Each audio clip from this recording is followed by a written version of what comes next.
Hello, my name is Rick Sebastian, and this is another installment of what I like to call Rick's Licks. And all of these mini lessons I'm showing you and teaching you are from my book, Independence on the Drum Set, published by Hal Leonard. It's available on Hal Leonard's website.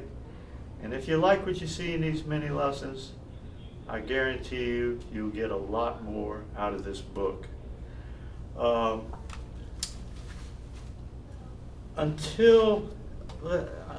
talk a little bit about history for a second, musical history.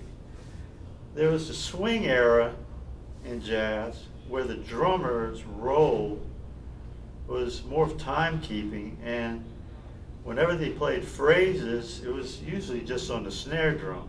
The bass drum, which we call feathering the bass drum because you play it very, very soft, helps you lock in with the bass player who's walking, ding, ding, ding, ding, ding, ding, ding.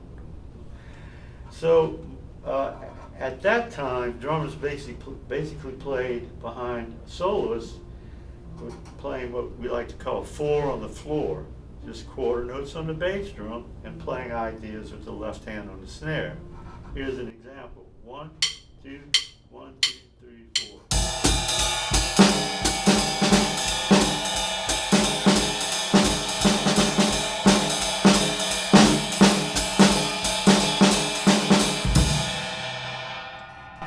Now, this is a very important name to remember.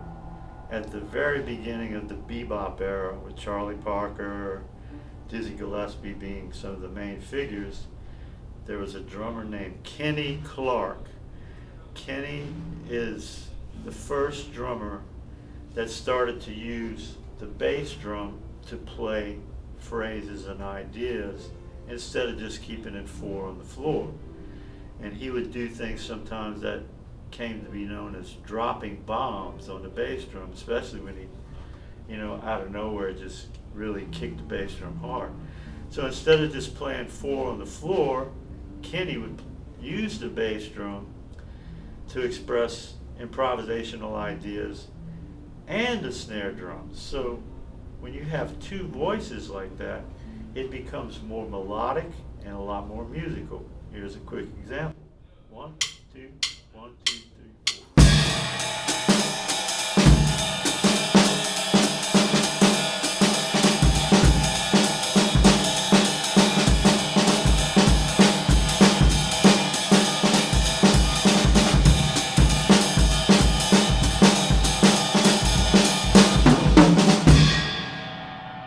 By today's standards, this is nothing special. Everybody does it. You have to remember that this guy, Kenny Clarke, was a huge innovator by introducing this concept back in like the 1930s or something like that. So, for those of you that do not have a copy of my book, I am going to be showing you how to use what I call independence patterns that start on page 58. I'm going to hold the book up to the camera long enough for you to be able to take a screenshot of it so that you'll at least have this page as a reference to use. There are actually 256 different patterns in the independence pattern section, and they can be used for all kinds of styles of music.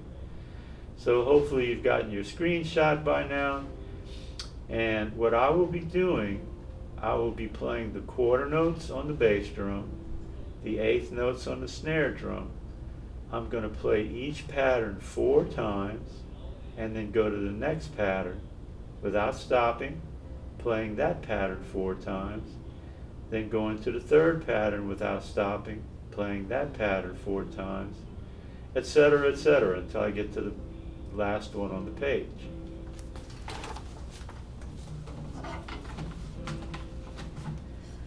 And this is a fantastic way to develop keeping your ride cymbal constant while you're playing all these different rhythms against it. Now, don't get me wrong, I'm not trying to say that when you play jazz, you always play on a cymbal. I change my cymbal pattern a lot depending on the phrase that I'm playing on my snare and or bass drum. But I can play any of these phrases keeping that ride cymbal pattern consistent. So it's not about,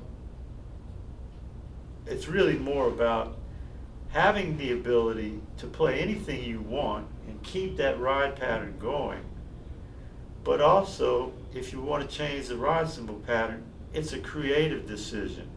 It's not something that you do just because you cannot keep it consistent.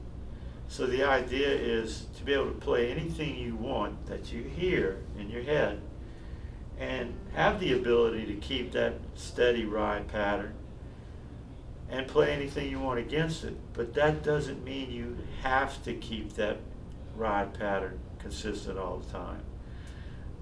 Excuse me. For creative reasons, you can change it however you want. Okay, gonna need some glasses for this, folks. Again, I'm going to start off with number 1. Quarter notes are on the bass drum, eighth notes are on the snare drum. Play each pattern 4 times, then go to the next one without stopping, playing it 4 times. Continue that procedure all the way to the bottom of the page. Here we go. 1, 2, 1, 2, 3, 4. 1, 2, 1, 2, 3, 4.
Okay, so now I'm going to play the same page down again, but I'm going to reverse the voices.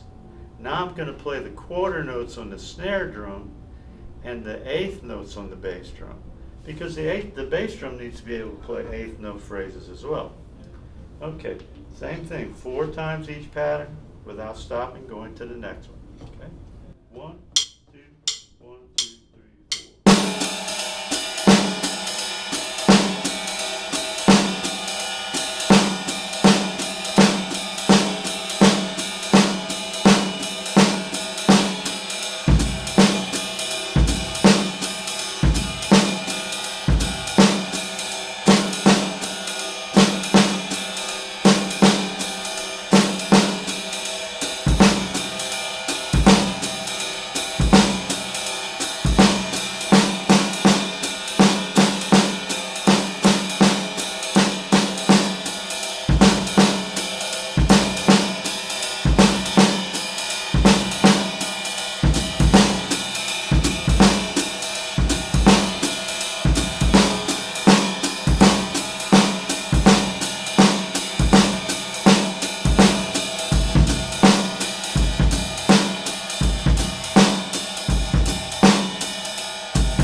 For some of you, this may be a little over your head to just start off with cold like this. So I'm going to give you 4 things to practice that are essential for you to be able to do these exercises like I just did in this book. You've got to be able to play all downbeats with your left hand on the snare and your right foot on the bass drum. And you've also got to be able to play all upbeats on the snare drum and all upbeats on the bass drum, just to start off with. Because all of these rhythms that I just played were different combinations of downbeats and upbeats. So I've developed a little cycle that I teach my younger students when they're just starting out learning to play jazz, so that they have the independence to be able to play these upbeats and downbeats without disturbing the ride cymbal pattern. So here's how the cycle goes. It's going to be 4 measures with the swing pattern of downbeats on the snare drum, just quarter notes. And then 4 measures of just upbeats on the quarter notes. On the snare drum, just upbeats. Then 4 measures of quarter notes on the bass drum, just playing downbeats. And then lastly, and probably the most difficult one, is playing 4 measures of upbeats on the bass drum. And when I'm counting swing rhythms, I like to use, for upbeat notes like the ands of the beat, I'd rather use the symbol because it just rolls off the tongue easier. Like the ride cymbal pattern, I prefer to count that 1, 2, 3, 4, 1, 2, 3, 4, 1. So let me explain the cycle. You're going to start off with downbeats on your snare and then your bass drum. I'm sorry, you're going to start off with downbeats on the snare, then upbeats on the snare, 4 bars each. Then you're going to go to downbeats on the bass drum, upbeats on the bass drum, 4 bars each. The whole cycle is going to sound like this. 1, 2, 1, 2, 3, 4.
It is essential that you're able to do what I just did with these downbeats and upbeats before you even attempt to play the rhythms that are in my book.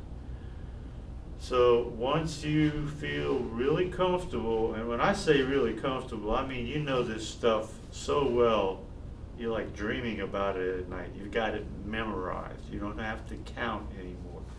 It's essential to get them memorized and being able to play them very relaxed. Then you'll be ready to start using these independence patterns with jazz using 2 voices. Okay? Well, I hope you've enjoyed this installment of Rick's Licks. And if you're ever in New Orleans and you want to get with me for a private lesson, just come on over to Spreading the Music.